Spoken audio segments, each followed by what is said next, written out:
This is a HeadGum podcast.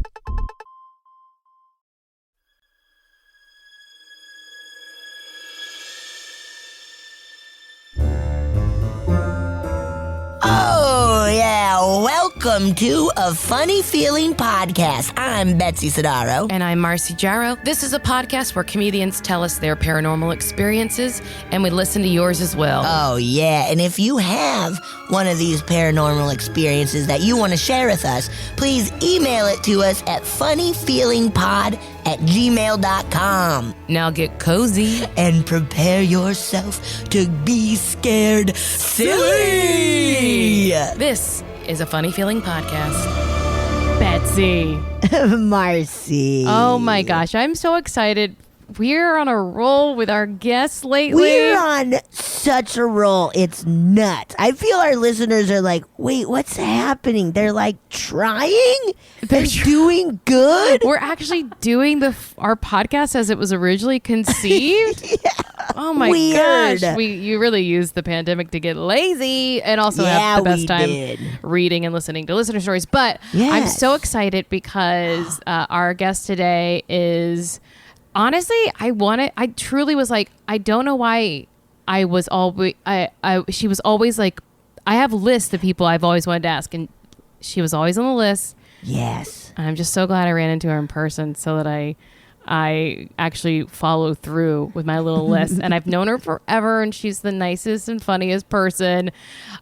She's a writer and a podcaster, host of the podcast Nobody's Listening, right? Elizabeth Laime. Oh my gosh, I'm so thrilled to be here. Such an honor. And I feel really honored that it's October. We're recording this.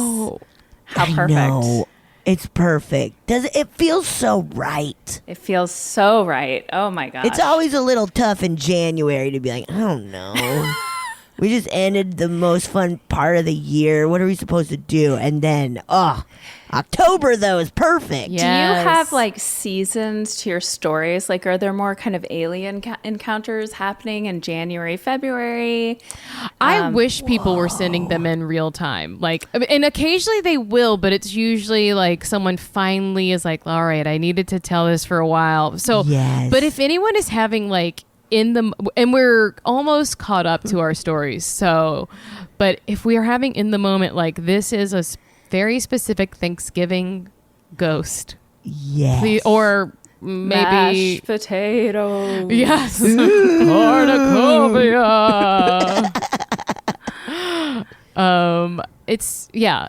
But it also feels like, I know it's not cold here, but I'm pretending like it's chilly. Hey, even though it's not. It's not. It's not, though, what it could be. Yes. It's not in the hundreds. Yes, yeah. So true. I've been soaking up, being like, I think I have to wear a sweatshirt at night. Fall is here. Oh, yeah. So true. I was sweating in a jacket the other night because I was just like, I'm wearing this fucking jacket. No one's going to stop me. You have to commit to it sometimes. Yep. Mm-hmm. Dress for the job you want, which is a chilly person. Exactly. So tell us about your podcast. Nobody's Listening, right? Well, it's me and my husband Andy speaking as though no one's listening for an hour every week, and we have been podcasting now for 14 years, and we stopped for a while, and then we came back to it because we are addicted to doing things that make us little to no money, and but it's really honestly so good for our relationship because I love that. It's an hour, no kids, no phones. We kind of have to, we really do talk about pretty mundane stuff sometimes, but sometimes we get pretty philosophical, and then sometimes we get, gross. There was a garbage incident recently that he filled me in on. So it's it's a real mixed bag, but it's fun. We have a really good time. Yeah, because how long have you been together? 20 years. So to still have find out about you conversations, that's so cool.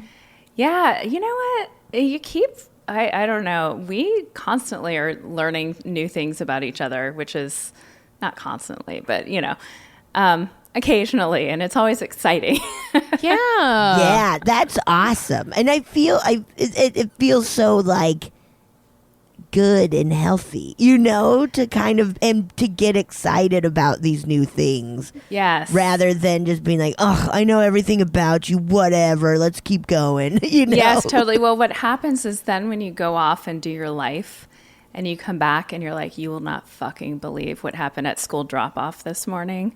Yes. It is like gold, it's like very, very exciting to hear those experiences. So that's what our show is pretty much. Yeah. That's awesome. And Betsy and I were saying before we started, we're like, you were one of the first people we knew podcasting and like having a successful podcast. Yes. Oh, totally lame. That's so nice. Yeah. You know what? That was like such a fluke because Marcy, we were talking about this when I saw you. I forget when it was. You moved to LA, I think a few years after I did. I think 2011. Yeah. Okay. So we were here 2009 or 10, 10. And we started our podcast 2010, mostly because I felt so isolated here. I don't know if you had that experience when you first moved to LA from New York. I was like, I don't see people anymore. And so Andy is a record producer and had this equipment. So we just started so that we could have like our friends come over, honestly, to hang out with them. We knew that if we said, hey, we're going to record it and release it, our comedy friends would come over. Yeah, not bail last minute. Yeah, exactly. Isn't that funny? So, yeah, we kind of lucked into, I guess, the beginning of that stuff. But I had no idea what a podcast was. And, it was all new. Yeah, I think back then I knew was it Savage Love? Yeah, I listened to like Savage Love, maybe The Daily, probably The Daily. But people like to just be like, any of us could do this. Yes. And now everyone I have 3. So I think it's such a healthy outlet, like creative outlet. I love podcasts. I love podcasters. I feel like everyone should do it. Yes. Get out there. Get a mic. It's really fun. Yeah. And even though, like, we've all been busy working in television and I not anymore, but like to keep it up while you're working, you have to love it to keep TV hours and still podcasts. Yes, correct. I do think you will learn pretty quickly if you love it enough, because it's work. It's not nothing. Yeah. But I now do a podcast on New Year's Eve every year with my kids and husband. Cute. Just to have a time capsule. We don't release it, but Oh my God. So I've taken podcasting into like every facet. That's awesome. Isn't that a good idea? I feel like So sweet too. And then it's not like something crazy, like you could literally go back and listen to it, like all of the episodes in like a weekend if you like. And so nice for your kids to have that. Yes. Yeah, I hope they will appreciate it someday. Yeah, They will. They absolutely will. I bet it's also so fun for them to just talk into mics. Like, I still get so excited when a microphone's around, and I get to all the time, but I'm like, do we get to talk into a microphone? This is awesome. It's so legit. Yes. It's so It's great. so cool. That is such a great idea. I feel like I'm trying to like spread the word, because I feel like it's such a nice way to kind of mark time. Yeah. That's awesome. So we're going to ask you the question we ask everyone, which is, what, if anything, do you believe about the paranormal? Okay. I definitely believe that there is something beyond us. I lost both my parents when I was 19. Oh my God. And I've had so many things happen that are way too coincidental. And I call them like winks from the universe, make me really feel like they're kind of checking in on us and going, hey, and also a lot, I've done some mushroom trips where I've been like, the takeaway is don't take yourself so seriously. Like, it's all good. Yes. Now, I do think that there are some like glitches in the Matrix. Oh, yes. That can create, like the spirits or just the cellular remains of bodies kind of visually remaining somehow. Yeah. I don't know if you know the, what's her name? There's this neuroscientist. The book is called, she wrote this book, Whole Brain Living, but she had a massive stroke in her 30s. And she's like a neurosurgeon, neuroscientist. And she said, so the right hemisphere of her brain, or whichever side it was, is the like data, facts, orator side of the brain. Mm-hmm. And when she had the stroke, it was euphoric. And also like the cells, she couldn't tell where her body ended and like the rest of space began. So I do think there's something about like energy being stored in ways that we don't fully understand. And Yeah. And so I think that when ghosts happen and things like that, I do believe in them. I also believe in aliens. Like, I'm on. I'm on board. It's a miracle. I'm not like in 7 cults. I'm easy to sway. I'm easy to convince. Do you feel susceptible? Like you think you'd be pretty susceptible to that? It's shocking. In fact, the biggest fight Andy and I got in, like before we were married, was we were in New York and I was going to go to, I won't say what religion it is, but like a meet and greet type thing. And he was like, I forbid you. Because he was like, I'm going to lose you. I'm literally watching you like walk out into the ocean with rocks in your pockets. Were you influenced by Madonna and a red string? Interesting. Marcy. I just feel like the timing wise that was like a moment, and nothing's wrong. I love them all. They're all very weird and do bad stuff. So that's the great thing when people like start really ripping on Scientology. I'm like, hey, you want to check out some of the other ones because everything else is pretty weird. You can find some weird stuff throughout history with all of them. Interestingly enough, but that is very funny. I always say that like. If I were to join a cult, I'd be like the cult member with the worst attitude. I love that. Yeah. Oh my God. That's sort of how I was at like, not like the worst attitude at UCB, but I always was like, kind of like, I feel like I don't fit in here. That's why I was so drawn to you probably. Because I'm the person who's like, I'm going to win you over. I want to be, but I'm just like, no one accepts me and likes me. That's so funny. Isn't perception interesting? Because I look back on that and I see my perception of you was like very firmly planted in the mix. Like there was no question that you were accepted and part of things. Like, and, Yeah, I was mentally ill. I found that out. So I take medicine now. As do it's I. It's also interesting of seeing somebody on stage too, where you're like, whoa. Yes, totally. Whoa. I get, like that's a big thing is what you see on stage also. I think a lot of it is me not feeling, and this has persisted, but I just care less. It's not, I think it's like not feeling fully respected / accepted by men.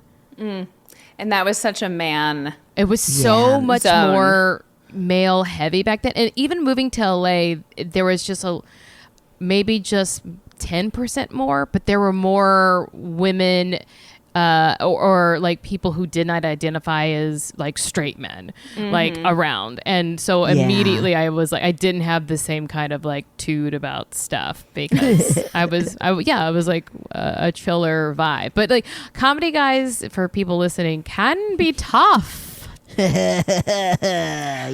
Have you ever, I recently was like clearing out an old computer and I was looking at some of the sketches I wrote back in those days, and I was such a misogynist. Like the jokes for the female characters, which was me, usually. It was like I was intentionally playing to that. It's such a mind fuck. It's so weird. It's really weird. Because you are like, well, what's going to make these dudes laugh? 100%. Yes. I will go crazy that way. It is funny that I very early on, I think I was only a year. No, I wasn't even a year into UCB when I started my all girl like practice group that became like an improv group. And now we're still friends almost 20 years later. But I like very quickly was like, I need to surround myself with women. No offense, guys. You know what I did this weekend? Now we're going from UCB New York to LA, which is I went to a women's and wolves retreat. So What? Like wolves, like actual wolves? Yeah. It was pretty cool. It's this place called the Wolf Connection. But I was like, I basically will do anything that's just a group of women and sort of a novel situation that you get yourself into. It was really cool. You know, all sorts of types there. Yeah. The types that need to be there, you know, like. Yes. And then the types that maybe are a little surprising, but I definitely, I felt a bit of on the outside, but you know. Okay, yeah. I also was asking too many questions, and I had to like stop. About wolves? You're like like- everybody's like, we already know this about wolves. bunch of on. wolf know-it-alls. Also, I was there for the women more, and I think you can be there for whatever part you want, but there were a lot of Yes. people who were really just there for the wolves. what was their thesis about women and wolves? Like, was there like this is where this comes together? Well, interestingly, you know, I think they do a lot of these things, and it's not always just women. They do, you know, nighttime hikes. The coolest part, honestly, was hearing the wolves howl all together. No nighttime That's hikes. awesome. No nighttime Yeah. hikes with wolves. You're walking through. With wolves. But the wolves actually are, you know, they're all so trusting and Yeah. beautiful. And I didn't feel, maybe I felt a tiny bit of fear, but mostly just felt like, holy shit, this is so cool. And they're so powerful. But I think the womanhood is like the coven, you know, like there's a wolf pack and Yes. kind of all the metaphors that you can find from there's a lot of metaphors happening. And I like, Yes. I was like, we all wear masks. Like these wolves don't wear masks, you know, all of that shit. You would absolutely get sucked into a cult. Yeah, you literally have 3 wolves right behind you right now. You brought them home. You're in the wolves cult now. Did you? Yeah, Oh, I was gonna you say I go went to first, a Marcy. sanctuary once, a wolf, and I was a little too afraid of them. I just was like, look, I don't know their deal. They probably shouldn't be in a cage, so I was nervous. Yeah. Right. Yeah.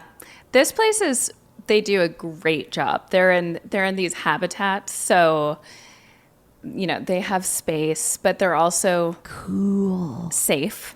Yeah. So, yeah, it was great. That's. I want to go. You should. Wolves I'll try connection. again. Wolf connection. The wolf connection, yes. The Yeah. wolf connection. Okay, Marcy, let's go pet some wolves. Okay, I'll be brave this time. Betsy, what were we gonna ask? I interrupted to tell my own I story. was gonna ask. So I'm getting back into spooky. Yeah. Have you always believed in ghosts and that like something else is going on, like since you were a kid? Yeah, I think I believed in ghosts sort of. I was raised Catholic though, so I also kind of didn't. But I was always told this story. My family lived in this old farmhouse in Robinson, Illinois when I was like a toddler. Spooky. I don't remember it. Spooky. Spooky. And apparently, like, the water would turn on in the middle of the night. There would be, like, footsteps. I think someone at some point saw, like, a military-dressed man next to the my fireplace. So having been kind of fed these stories, I, like, as though, particularly my mom would mention this from time to time. So I was like, Yes. oh, okay, well, then that's probably something. But I do have a story for you. Give it. Cool. We're into it. Okay. So it's actually a couple different people's stories, but I'm offering it to you as a but We love it. so when we first moved here, we lived in this little bungalow in Silver Lake. And it was like 1910, cute little tiny 1-bedroom house. And it had a really good vibe. Like it was home. It's where I brought my kids home from being born and all that stuff. Oh. So one night we had like a few friends over, and my friend Betsy, different Betsy, Cool. who is a lawyer and is very, like, she's probably the most not let's go to a wolf sanctuary person I know. Like, she's very kind of, by the book. And a few days after this dinner party, she called me and she goes, I've debated telling you this. I don't know, but I feel like I should. But I saw an old woman walking down the steps in between your dining room and living room. Like, I totally saw. Me too. And I was like, okay, coming from her, I knew she thought she saw it. But I also thought, from the corner of your eye, you might see things, or like car lights turning or something. Right. So carry on from that. And like a year later, Andy, one morning seemed like stressed out, and he goes, "What did your grandma look like?" And I was like, chills again. Oh my God. I was like, she was kind of a frail, like whatever lady. And he was like, she was like, what was her face like if she had like a look on her face? And I was like, I don't know, kind of neutral, whatever. Why are you asking? And he said that he woke up in the middle of the night and looked over, and there was an old woman sitting right next to me, my bedside, Oh my God. staring at me, and looked mad. Oh my God. What'd you do to your grandma? What? I loved how he was like, what did her face, what kind of, did she scowl a lot? Was She's always angry. She upset at you? Oh my God. And I was like, that's not the vibes of Bubba. So, and I was like, why did you not like wake me up? And I said, did you just go back to sleep with this mad lady like glaring at me? And he was like, I didn't want to freak you out. I assumed I'm dreaming or something. Yeah. So then another year goes by, and the place did start to like feel a little spooky after these things had started to happen.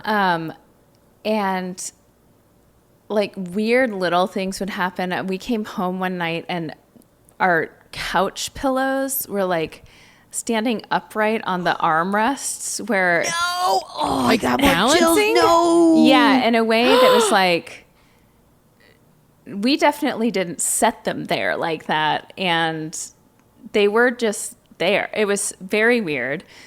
So these little things started happening. And a year later, I was out walking my dog, and our neighbors down the street, who we were friendly with because we take care of their cat when they were out of town, Great. they had mentioned that their landlord was this ghost hunter.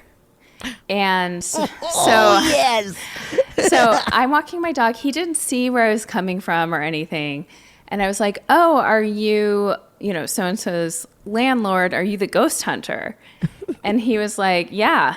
And I said, oh, that's so cool. I'm sure that's an interesting line of work. Like, Yeah. Yeah. He's like, I make most of my How'd money you off get into owning it? homes and renting them, though. and he was like, yeah, well, there's a lot of activity on this street. And I was like, really? And he said, well, and he points right at our house. God. And he goes, there's an old lady in there. And I was like, we got to move. We got to move. Whoa. It was so fascinating and like such confirmation, for Andy and Betsy. You had to have like 3 or 4 people being like, I've seen something's been happening, and I am a ghost hunter, and I know there's an old lady there. Yeah. And I know she's mad also at me. It seemed like it. So it was like, we didn't stay. I don't remember, actually. I feel like we might have been stuck there for a little while, but we were able to move before the pandemic. Wow. And I'm relieved to say this house has like nothing to speak of. Gotta say, I don't know that you would know. That's true. I don't have the thing. Okay, can I tell you one more story? Now, one thing that happened, so we have this cabin, and I gotta say, I don't like being there alone, It's like a really wonderful place to be as a family. Yes. But so the person who built this cabin was called Diamond Joe. Cool. Ooh.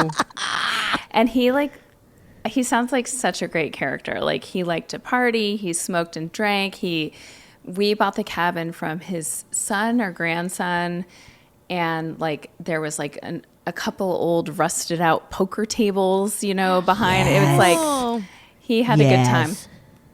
We would find diamond cards like randomly all the time for like, what? Yes. They would just show up in random places around the cabin, in the like shed, like on the driveway.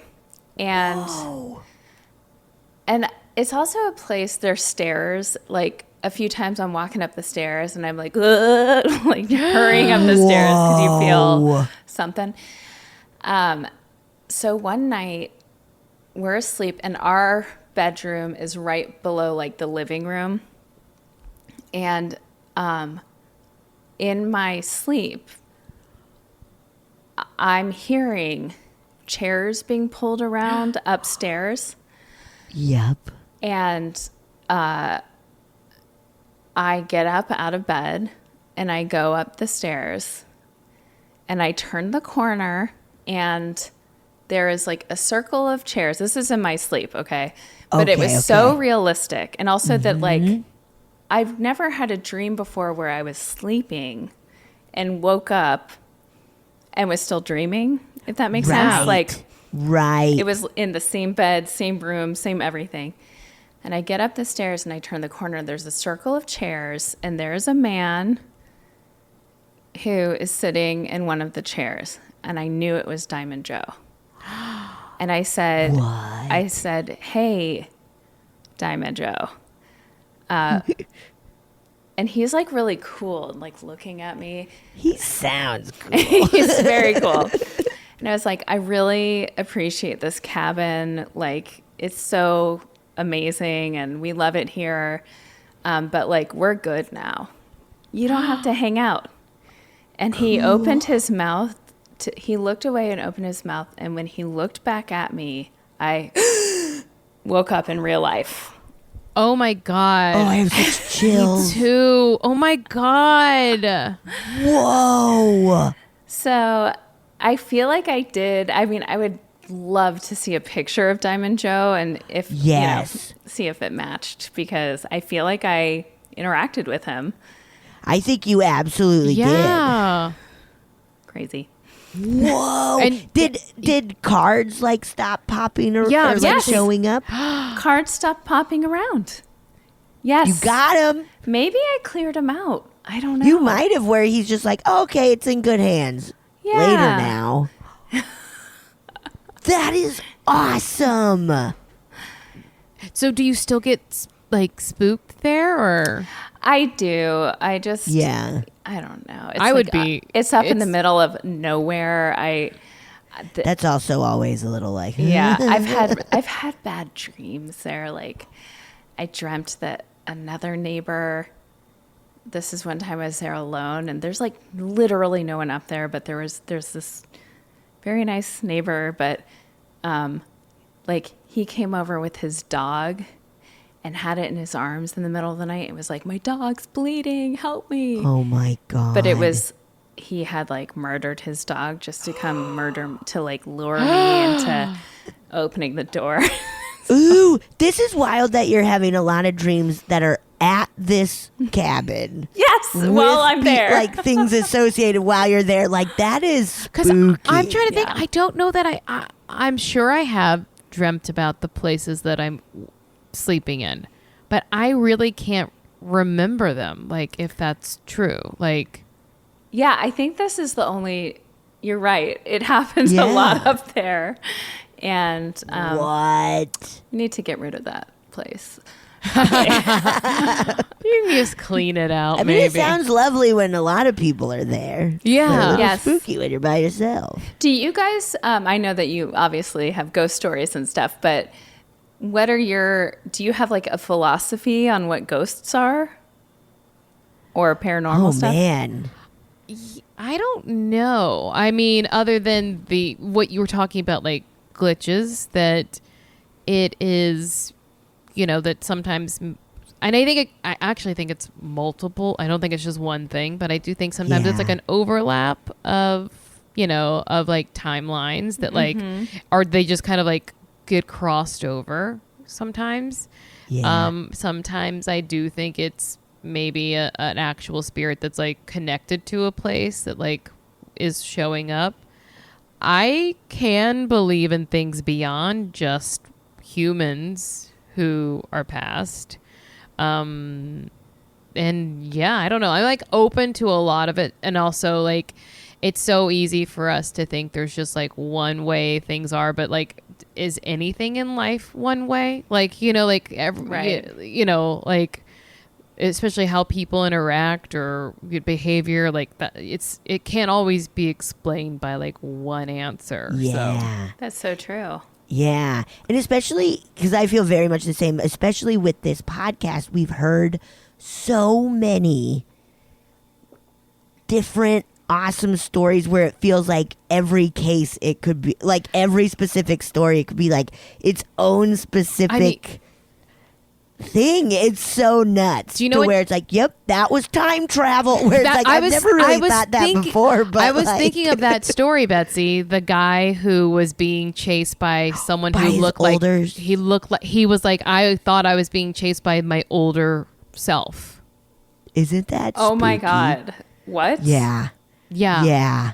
And chased where? Like in a metro station, and he was like, and it was like getting on trains and like his older, where it's like, is that time or like other dimensional stuff? Like, but like the older self didn't seem like it didn't seem cool or happy, like it was like coming.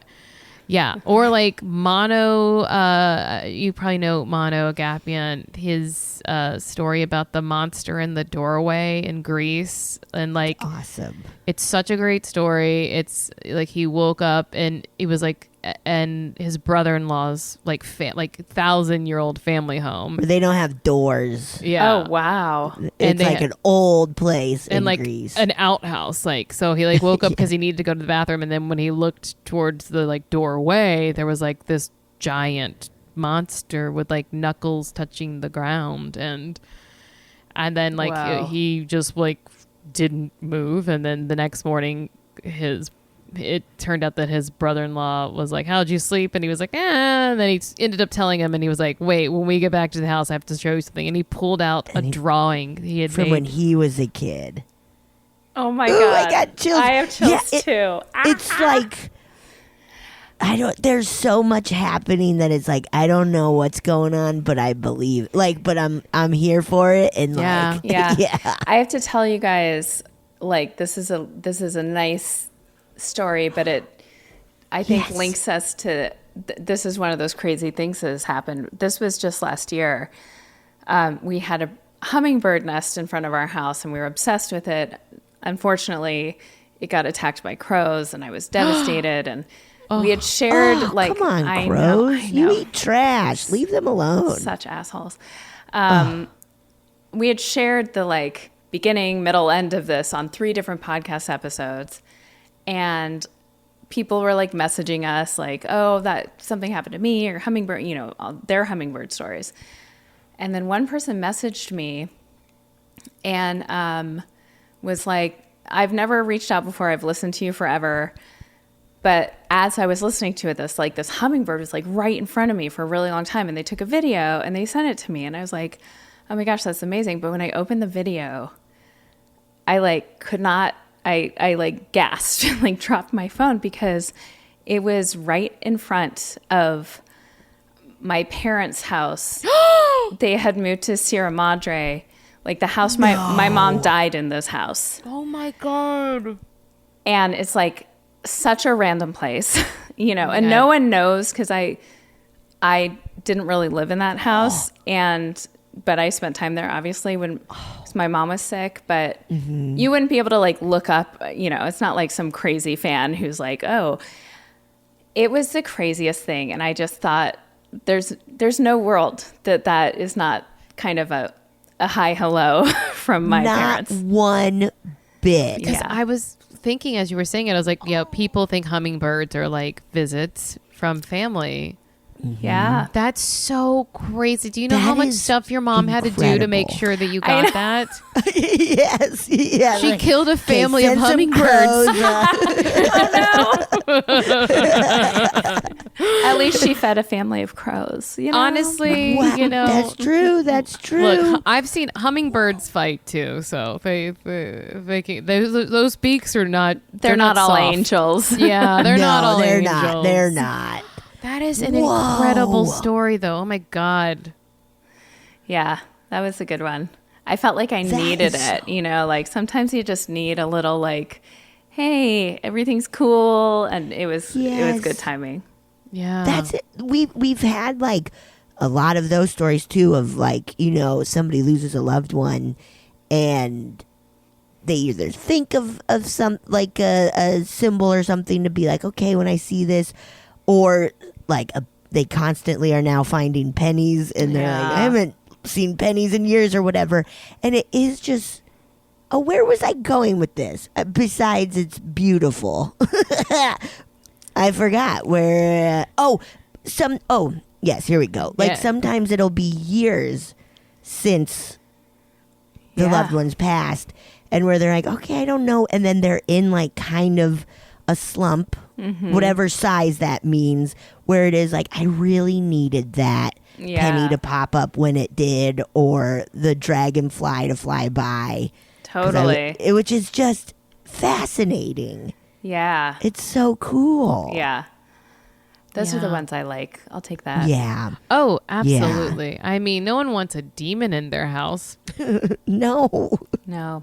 Even Diamond Joe, as cool as he was and is, I guess. I mean, he listened to you, it seems like. I think so. Where he's yeah. All right, I'm out of here. I'm going to go party in the afterlife. Yeah, just pounding a cigar. Now, I'm so curious, because you're a parent, do your kids ever do anything scary and creepy? Yeah. And how do you deal with, have they ever been there's a something in my closet, there's a this or there, and what do you, has that ever happened? No, not really. I mean, I feel bad. Kids today are more scared about crowds and, stuff that's they have to do fucking actor shooter drills and stuff. Yeah. Yep. I don't think there's been a lot of boogeyman type scary stuff for them, luckily, knocking on wood. But there are my son is the luckiest human being I've ever met. If he, the first Pokemon pack he ever opened, one of the cards was the one that people will search their entire lives for. If there's a raffle contest, he's winning it. I took him to Dave and Buster's type place a few weekends ago. Anytime we go there, like whatever the jackpot is, you know, he gets it. This time he was doing like the claw machine type thing and he didn't get it. And I was like, okay, bud, you know, he reaches into the bottom and there's a toy there that someone else didn't take. Like, wow. So he just has like kind of this stroke of luck following him everywhere. And does he acknowledge it? Oh yeah. He's like, and it's not lost on him. It's funny because my other kid really is hard to shop for. Like they don't value things the same way. Mm-hmm. My son, you know, that Pokemon set that he got, it's a $20 gift or whatever. He's crying, going, "Thank you, thank you!" Like oh my god, he so appreciates all of it, and so it's fun. Wow, that's really interesting too. That, like, I mean, I'm on like all the woo woo sides of TikTok, but like there is like this like person who was like, I challenge you that every time anything happens that you like, say to the universe, thank you more, please. Ooh. And so like this idea that he like that he is so grateful for the things he gets, that it's almost like an invitation. Like who doesn't want, like when people are so grateful for things, you kind of like, it makes it more exciting to do stuff because you know it means something to them. Right. Not because you want praise, but because you're like, it's meaningful when this person receives whatever. And so maybe that's part of like his luck, is that he's so happy for it and excited. Yeah, that could totally be. That would make perfect sense to me. Yeah, where the universe is like, this kid is having such a good time. Yeah. Let's just keep it coming. That's so nice. I mean, because on the opposite side, I definitely have known people that have very negative, you know, like it's hard for them to, it's not even negative like they're a bad person. They're wonderful people who have a very hard time accepting good or seeing the good because they've had hard things happen in their life. And that so makes sense to me. Mm-hmm. But because of that, it like the little things really bother them. And then there's more little things. There's more little things. And then there's everything you do with them, they have something to kind of be upset about. Or you know, to be like, well, I didn't like that part. Where it's like, what? But the overall thing was fun, right? Yeah. I feel like that's self-protective, you know, like. Yeah.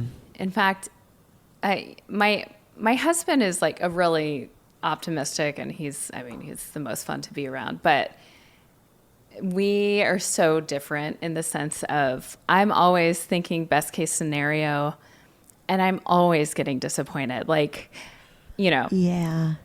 This year and a half, I haven't worked, and it's been like so many near misses of things, and I'm always thinking it's going to work out. Yeah. Whereas maybe there's no right or wrong way, but I wish I had a little bit more of that, where he assumes it's not going to work out until it does, you know? And so, I don't know.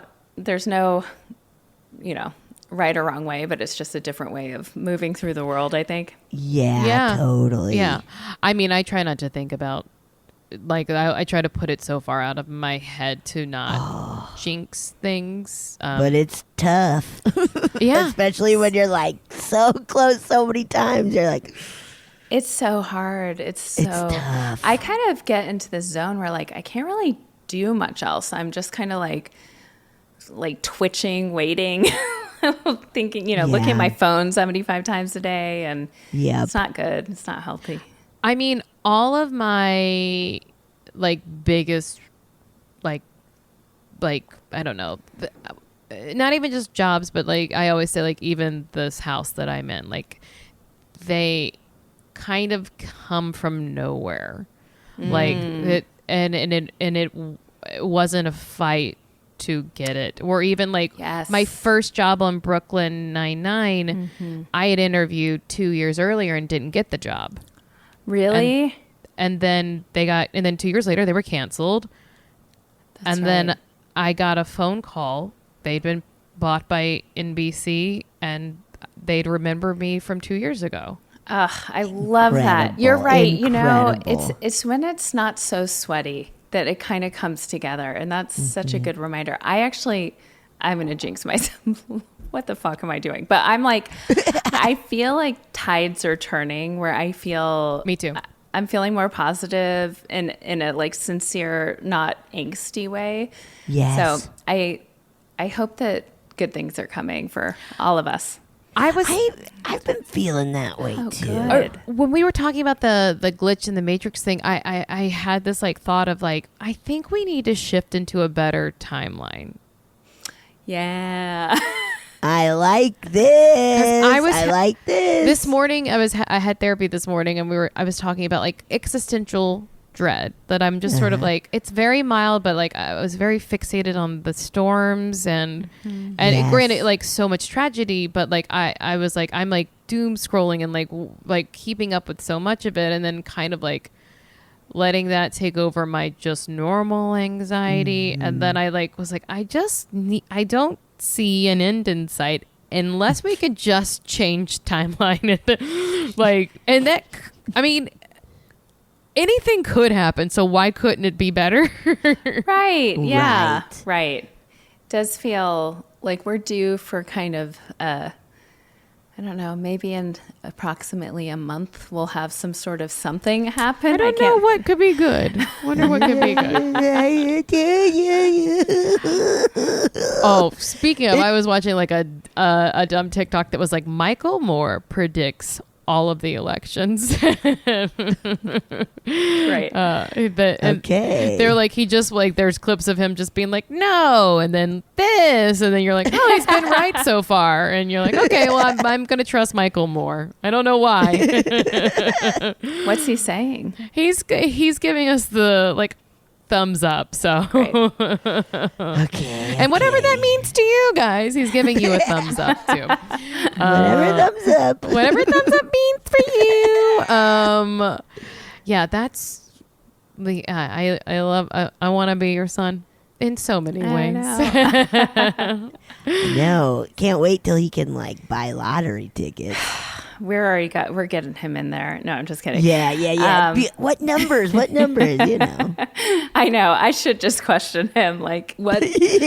Pick 6 numbers that are coming to your mind. 6 numbers that are in your mind right now. Let's see what's up. I was like, we are fully creating like a future gambling addict because he's getting these hits of dopamine, you know, that are so strong, but he doesn't get the part where it's like you want the thing so bad and you don't get it. So it's, we'll see how things go.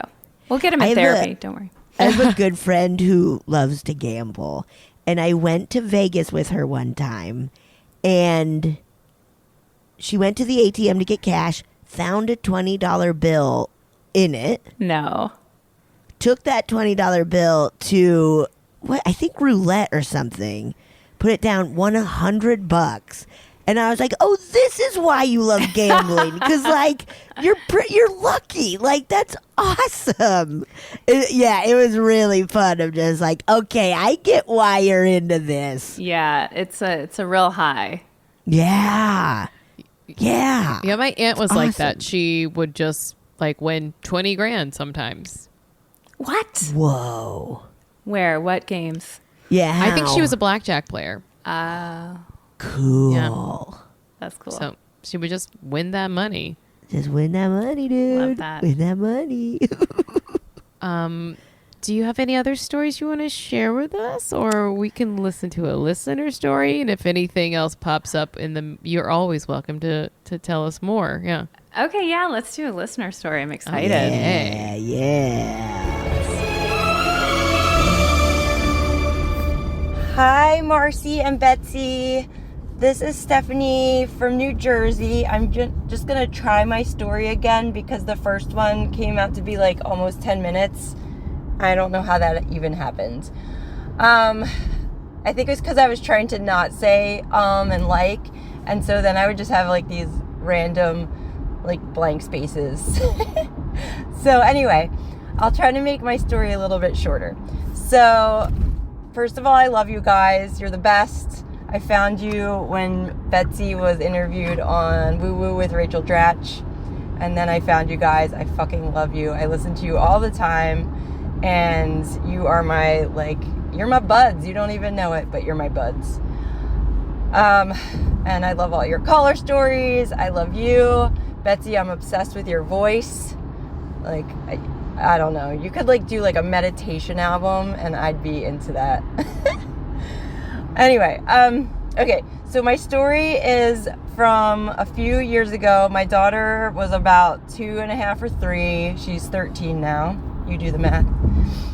And I was at my old house with my daughters and my husband at the time, their dad, and my uncle, who was in his early 70s, was coming over to deliver some things that his wife, who had passed, so my Aunt Sue, she was a collector of dolls and doll paraphernalia. So you got a bunch of creepy dolls, chairs, rocking chairs, little things like accessories.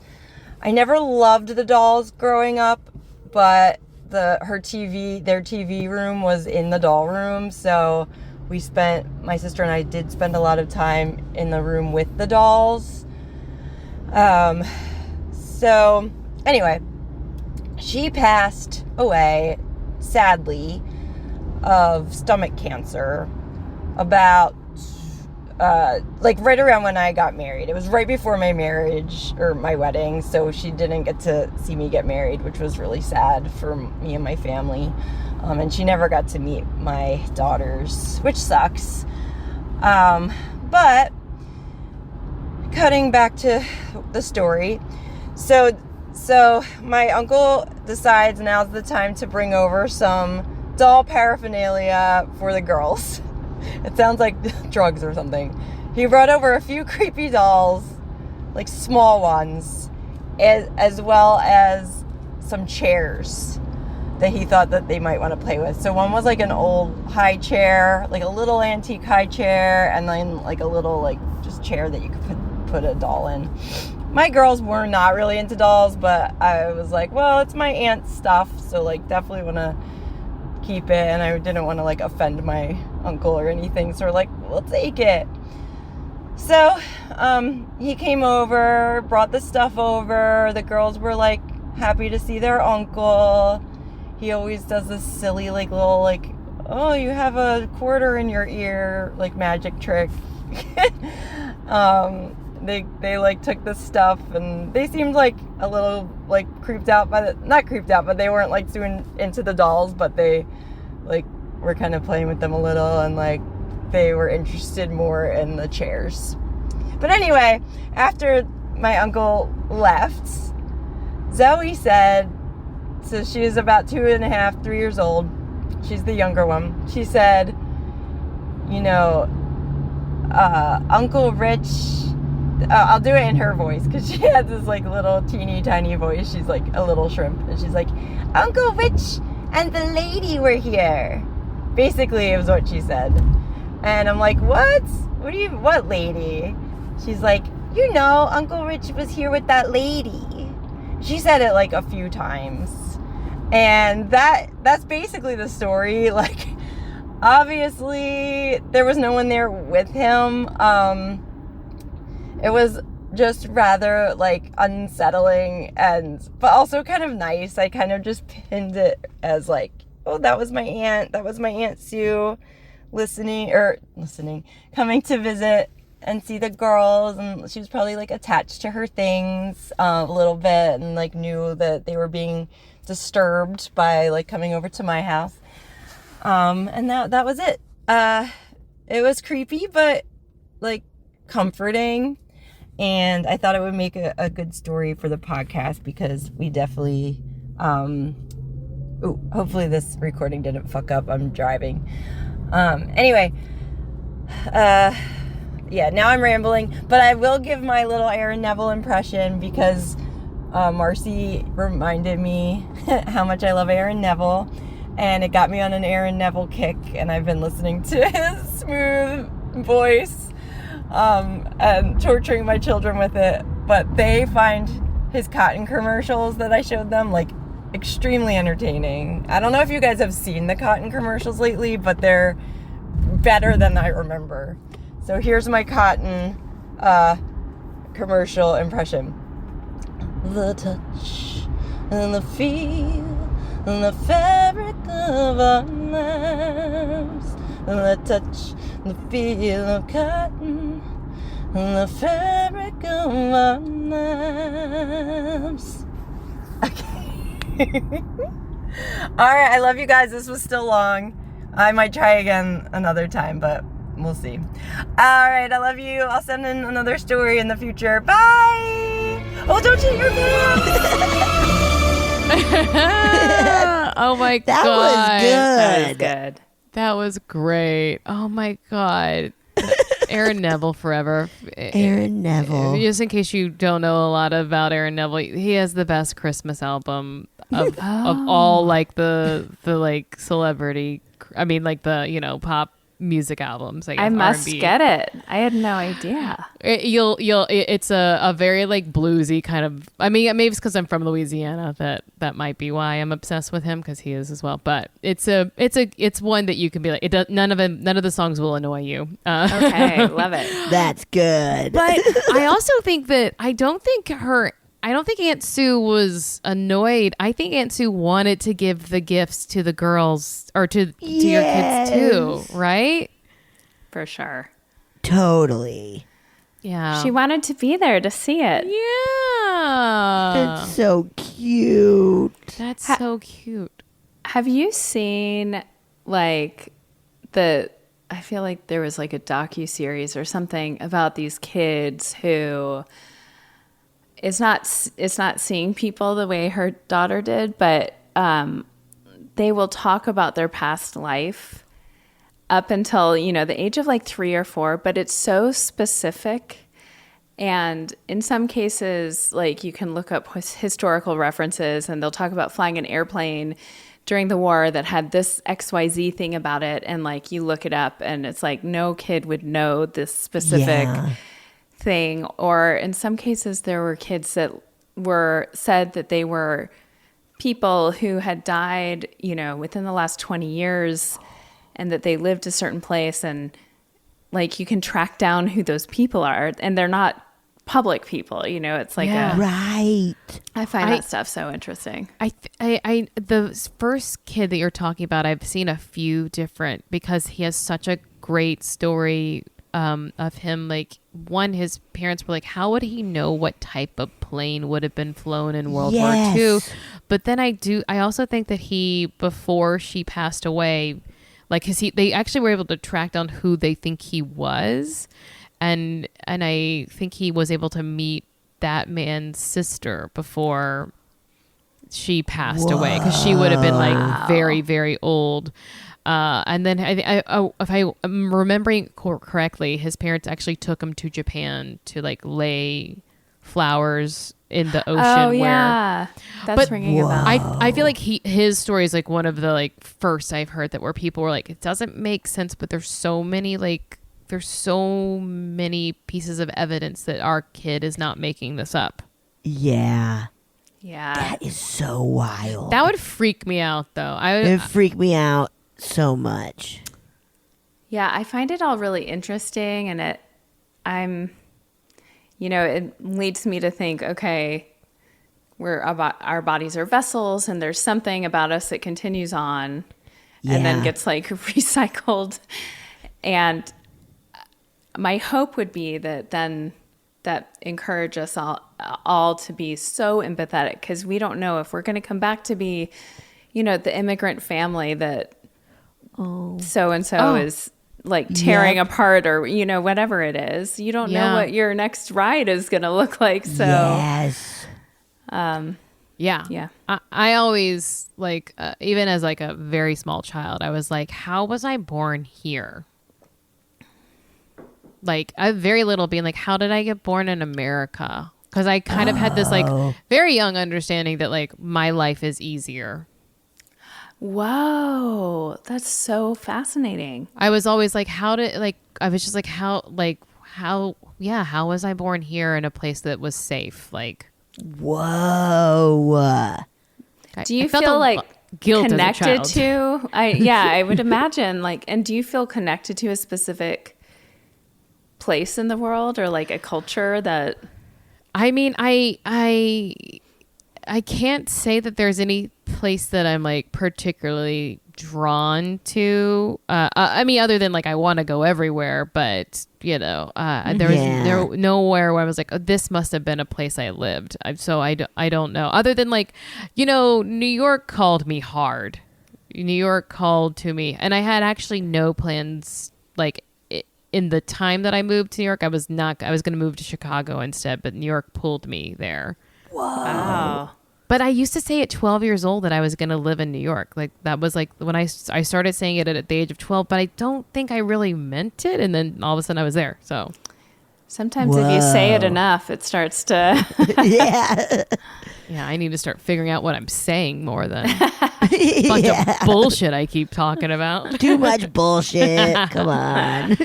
Oh, man. This was so wonderful to have you. I'm so happy we finally had you on, too. I'm so happy. This was such a delight, and I feel like it got me really in the right mindset to carry forth in this spooky season. Oh, and it's perfect timing, so. Yes. Thank you so much for having me on. You both are delightful. You. This was awesome. And if you'd like, tell people where they can find you or your podcast. So the podcast is Nobody's Listening, right? And it's on everywhere that podcasts are. And then also my husband does these really fun little video clips from the podcast on Instagram and TikTok. And that is at Nobody's Listening, right? And then I'm Elizabeth Laime on Instagram. Nice. So fun. Thank you so much, Elizabeth. Thank you. Oh, yeah. Thank you so much for listening to A Funny Feeling. If you have a paranormal experience that you would like to share, please send us a voice memo, or you can email us just a letter at funnyfeelingpod@gmail.com. I'm Marcy. I'm Betsy. And don't shit your pants.